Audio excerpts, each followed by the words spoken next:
Untuk acara selanjutnya yakni sambutan atas nama panitia yang akan dibawakan oleh muallimuna Muallim Hasan Abdul Qadir. Al-waqt wal mahal, waktu dan tempat kami persilakan. Allahumma salli ala Sayyidina Muhammad, sallu ala Nabi Muhammad, udhkurus salata ala Nabi.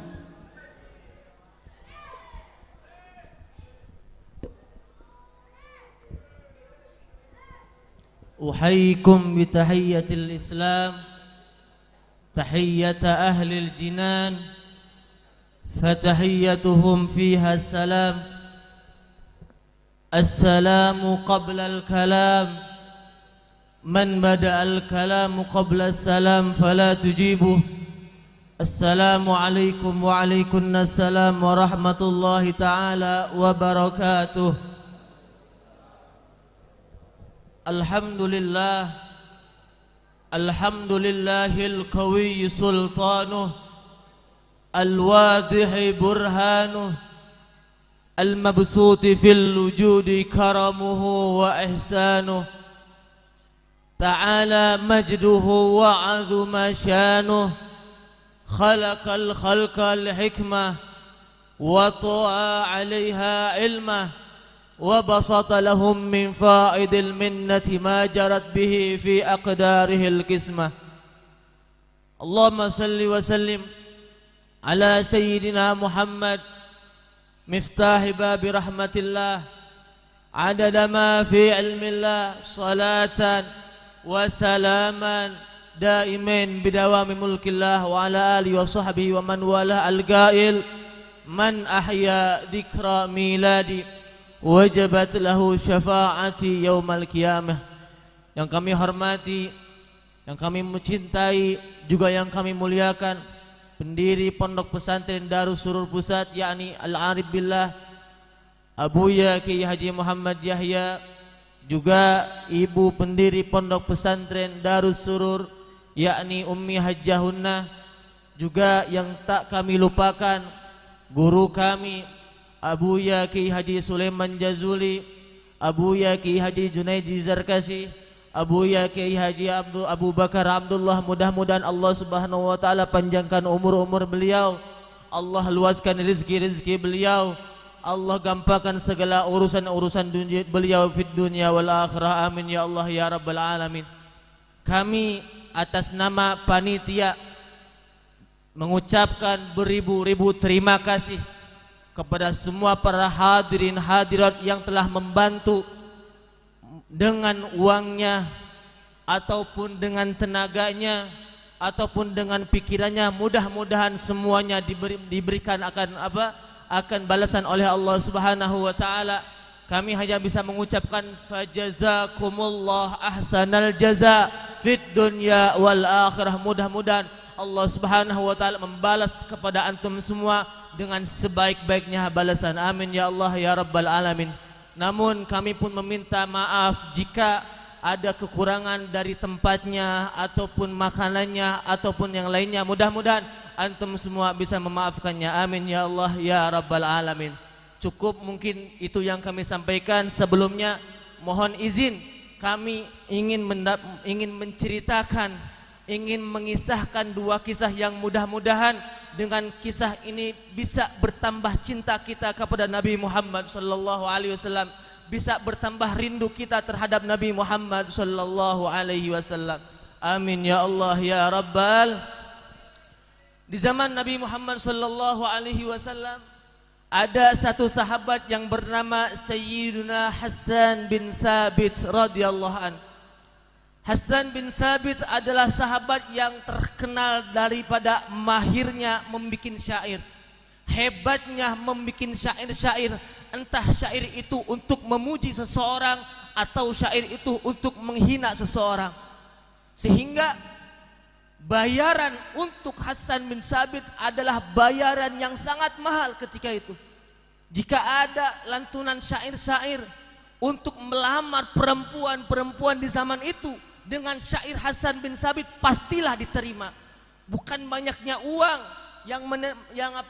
untuk memberikannya, tapi dengan syairan-syairan yang dikarang oleh Hasan bin Sabit, sehingga syairan Hasan bin Sabit menjadi viral di kota itu. Jika yang membuat syairan tadi adalah Hasan bin Sabit. Suatu hari sebelum Hasan bin Sabit masuk Islam, Hasan bin Sabit dipanggil oleh Abu Jahal, oleh Sufyan bin Harb, oleh kaum-kaum Quraisy, dipanggil oleh mereka semua dan mengatakan, "Hai Hasan, berapa biaya yang kau butuhkan untuk membuat syair?" Kata Hasan, "Sekian." Banyak dengan berjumlah yang banyak. Kata Abu Jahal, "Oke, saya akan membayar kamu dengan 2 kali lipat." Untuk apa? Untuk kamu membuat syair, cari kesalahan seseorang yang akan aku tunjuk. Akhirnya Abu Jahal memberikan setengah DP untuk membuat syair kepada Hasan bin Sabit radhiyallahu anhu. Hasan bin Sabit bertanya, "Siapakah orangnya Abu Jahal?" "Nanti dia akan lewat. Setiap jam segini, jam ini dia akan selalu mengelilingi Ka'bah. Dia akan tawaf mengelilingi Ka'bah." Hasan menunggunya. Tak lama kemudian Rasulullah Shallallahu Alaihi Wasallam beliau datang dari rumahnya menuju Ka'bah. Lalu kata Abu Jahal, "Hai Hasan, kau lihat di sana ada orang sosok manusia yang sedang memutari Ka'bah.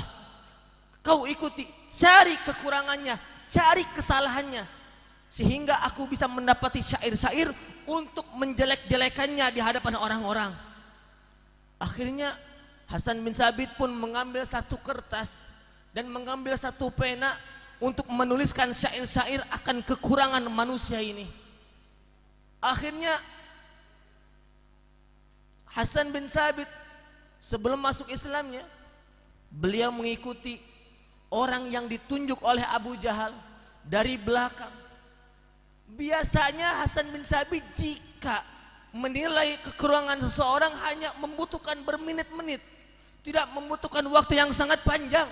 Tetapi ketika melihat sosok manusia ini, Hasan bin Sabit memerlukan waktu yang sangat panjang, sehingga dari belakang tak puas, beliau Hasan bin Sabit lari dari sebelah kanan, lari sebelah depan, lari sebelah kiri, sampai dicari kesalahan kekurangannya. Akhirnya Hasan bin Sabit pun menulis di dalam kertas. Abu Jahal sudah menyangka, ada nih kesalahannya nih, ada nih kekurangannya. Ketika selesai ini manusia yang sangat mulia pulang, Hasan bin Sabit pun menemui Abu Jahal dan berkata, "Hei Abu Jahal, ini uang kuberikan kepadamu, kubalikkan kepadamu, berikan kepadamu." "Kenapa Hasan?" "Orang yang kau tunjuk untuk aku mencari kesalahannya, orang yang kau tunjuk untuk aku mencari kekurangannya, orang yang kau tunjuk untuk aku mencari kelemahannya, demi Allah hai Abu Jahal, tidak ada sedikit pun kekurangan di dalam dirinya. Beliau adalah Rasulullah Sallallahu Alaihi Wasallam. Tidak ada di dalam diri Nabi Muhammad Sallallahu Alaihi Wasallam kekurangan, kelemahan sedikit pun, sehingga Hasan bin Sabit radhiyallahu anhu tak menemui akan kekurangan tadi, tidak bisa menulis akan kelemahan Nabi Muhammad Sallallahu Alaihi Wasallam."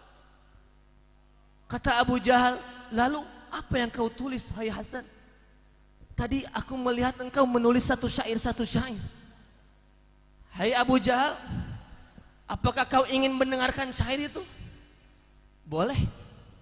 Lalu Hasan bin Sabit pun membaca akan syairan yang dikarang olehnya, yang berbunyi, "Lamma ra'aitu anwarahu sata'at, wada'tu min khifati kaffi ala basari, khaufan ala basari min husni suratihi, falastu anzurhu illa ala qadri, ruhan minan nur, ruhan minan nur fi jismin minal qamari, kahulyatin nusijat minal anjumiz zuhri." Allahumma salli wa sallim wa barik, sallu ala Nabi Muhammad.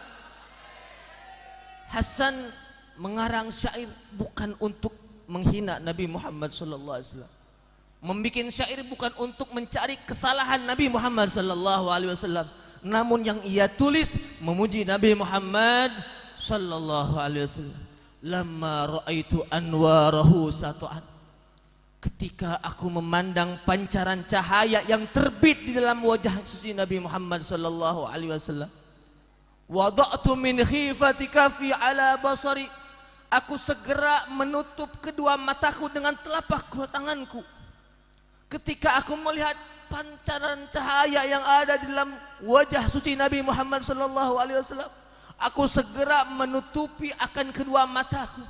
Khaufan ala basari min husni surati, aku takut mataku menjadi buta karena kilauan cahaya Nabi Muhammad sallallahu alaihi wasallam.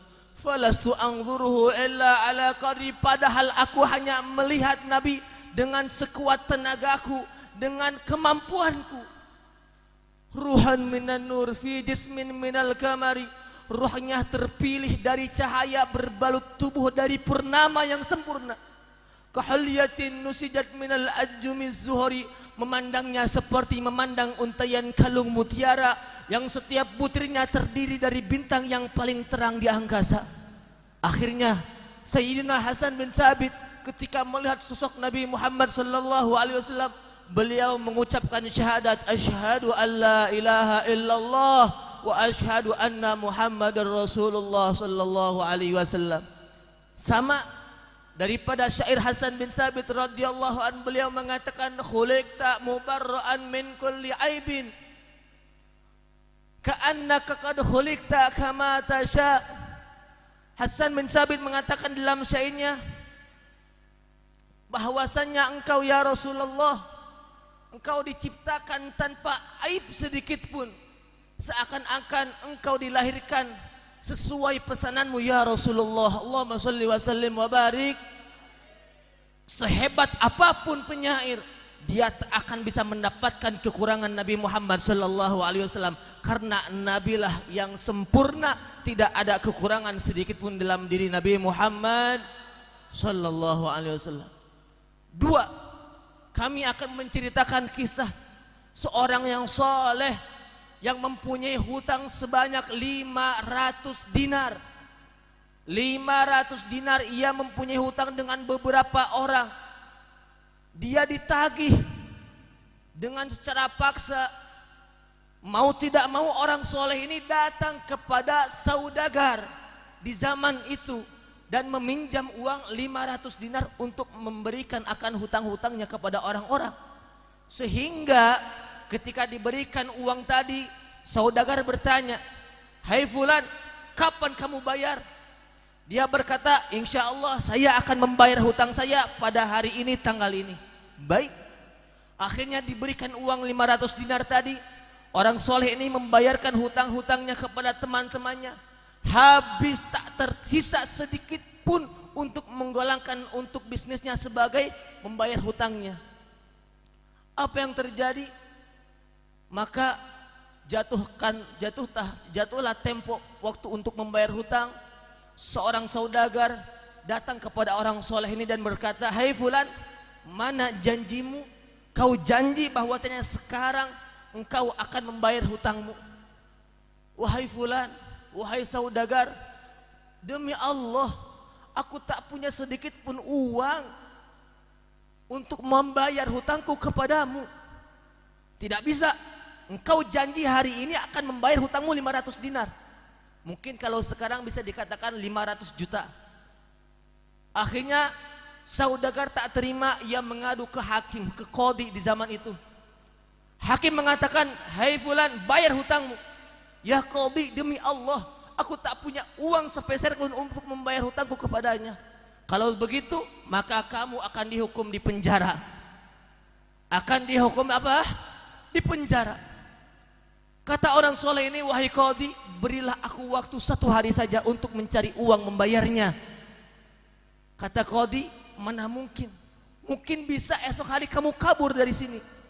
"Hai qadhi, andai saja aku kabur, mungkin dari kemarin aku akan kabur." "Mana jaminannya? Mana jaminannya?" kata qadhi. Orang soleh pun berkata jaminannya Nabi Muhammad sallallahu alaihi wasallam. Maksudmu apa? Aku jadikan Nabi sebagai jaminanku. Yang aku maksud adalah jika aku besok hari berbohong tak datang kepada ini tempat, aku siap dikeluarkan daripada umat Nabi Muhammad sallallahu alaihi wasallam. Akhirnya sang Qadhi pun membebaskan ini orang soleh untuk memberikan waktu 1 hari sebagai jaminan dia akan kembali lagi. Akhirnya orang soleh ini dia pulang kepada rumahnya dan berkata kepada istrinya, menceritakan kepada istrinya bahwasannya saya akan dipenjara esok hari dan saya meminta 1 hari ini untuk mencari agar bisa membayarnya. Lalu istrinya berkata, apa jaminannya Rasulullah sallallahu alaihi wasallam? Kata istrinya, maka oleh karena itu hari ini, malam ini kita perbanyak sholawat kepada Nabi Muhammad sallallahu alaihi wasallam. Suaminya dikumpulkan, istrinya dikumpulkan, anaknya dikumpulkan. Malam itu dia semuanya keluarga membaca sholawat kepada Nabi Muhammad sallallahu alaihi wasallam sampai terlelap tidur. Apa yang terjadi? Di malam hari orang soleh ini bermimpi Nabi Muhammad sallallahu alaihi wasallam. Mudah-mudahan kita semua diberikan rizki bisa bermimpi Nabi Muhammad sallallahu alaihi wasallam. Amin ya Allah ya Rabbal. Di dalam mimpinya Nabi sallallahu alaihi wasallam bersabda, "Hai fulan, kirimkan salam dariku untuk gubernur yang ada di kota itu. Baligh salami, sampaikan salamku kepada gubernur di kota itu. Dan sampaikan kepadanya bahwasannya sholawatnya yang ia baca setiap hari 1000 kali telah sampai kepadaku. Dan kemarin dia lupa, dia ragu-ragu sudahkah 1000 atau belum, kata aku sudah 1000. Dan sampai itu sholawat kepadaku. Dan mintalah bantuanku pada gubernur itu." Akhirnya dia terbangun dari tidurnya. Keesokan harinya dia datang, sebelum mendatangi Qadhi, dia datang menemui gubernur di kota itu. Lalu berkata, "Hei gubernur, ada salam dari Nabi Muhammad sallallahu alaihi wasallam." Gubernur kaget. Lalu apa? Kata Nabi, sholawatmu yang kau baca sebelum tidur 1000 kali telah sampai kepadanya. Lalu apa lagi? Dan kemarin kamu ragu-ragu, sudahkah 1000 atau belum? Kata Nabi, sudah 1000 dan sampai kepadanya. Allahumma salli wa sallim wa barik. Sallu ala Nabi Muhammad. Terus apa? Lalu apa? Kata orang soleh ini, Nabi menyuruhku agar kamu bisa membantu hutangku. Berapa hutangmu? 500 dinar ataupun 500 juta. Ini uang untuk membayar akan hutangmu, uang dari Baitul Mal. Dan gubernur ini mengambil uang pribadinya 2500 dinar sebagai hadiah karena dapat salam dari Nabi Muhammad sallallahu alaihi wasallam. Maka dia mendapatkan uang sebanyak 3000 dinar ataupun dirupiahkan sebanyak 3 miliar. Akhirnya dia datang kepada Qadhi. Datang kepada Qadhi ingin membayar, melaksanakan hutangnya yang katanya besok akan datang kepada Qadhi. Ketika datang Qadhi, sang Qadhi pun menangis memeluknya dan berkata, "Berkahmu aku semalam bermimpi Nabi Muhammad sallallahu alaihi wasallam." Nabi berkata, "Jika kamu memberikan, membantu orang yang punya hutang, maka aku akan mendapatkan, maka kamu akan kuberi syafaat nanti di hari kiamat. Maka ini uang 500 dinar kuberikan untukmu membayar kepada saudagar itu." Akhirnya dia pulang membawa uang sebanyak 3500 dinar. Dia pulang menuju rumah saudagar untuk membayar hutangnya. Ketika sampai di depan rumahnya, apa yang terjadi saudara? Ayyuhal ikhwan, saudagar pun sudah menunggu di depan rumahnya. Dan ketika melihatnya, dia memeluknya dan menangis di hadapannya dan berkata, "Berkahmu semalam aku bermimpi Nabi Muhammad sallallahu alaihi wasallam." Alangkah indahnya seseorang bermimpi Nabi Muhammad sallallahu alaihi wasallam. Nabi berkata, "Jika kamu membebaskan hutang orang yang mempunyai hutang kepadamu, akan kuberi syafaatmu nanti di hari kiamat. Maka hutangmu selesai, lunas, dan ini uang 500 dinar untukmu. Maka orang soleh ini, dia datang membawa hutang sebanyak 500 juta dan pulang membawa uang 4 miliar. Berkah salawat kepada Nabi Muhammad. Adimis salata ala Nabi Muhammad faqabuluha hasman bighairi taraddudi. A'maluna bainal qabuli wa raddiha illa salah ala Nabi Muhammad sallallahu alaihi wasallam.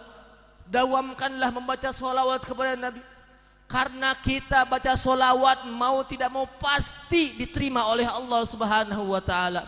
Sedangkan amal kita masih tergantung dengan diterima dan ditolaknya oleh Allah Subhanahu wa taala, kecuali salawat kepada Nabi Muhammad sallallahu alaihi wasallam. Salat kita masih riya, sedekah kita belum ikhlas, ngaji kita belum ikhlas. Apa yang kita andalkan selain salawat kepada Nabi Muhammad? Allahumma sholli wa sallim wa barik. Pertanyaan, bolehkah kita membacakan salawat terhadap dunia? Ada bahasa sekarang salawatin aja, salawatin aja. Salawat agar bisa mendapatkan mobil, boleh tidak? Boleh. Tapi kita harus yakini bahwasannya keistimewaan salawat kepada Nabi Muhammad sallallahu alaihi wasallam jauh lebih berharga daripada yang kita tunjuk. Allahumma sholli wa sallim wa barik. Allahumma sholli wa sallim wa barik. Sallu ala Nabi Muhammad. Mudah-mudahan berkah Maulid Nabi Muhammad sallallahu alaihi wasallam kita bisa berjumpa Nabi Muhammad sallallahu alaihi wasallam walau fil manam, meskipun di dalam mimpi. Amin ya Allah ya rabbal alamin. Rabbana anfa'na bi barakatihim wa hadinal husna bi hurmatihim wa amitna fi tariqatihim wa mu'afatin minal fitani wal afu minkum. Wassalamu alaikum warahmatullahi wabarakatuh.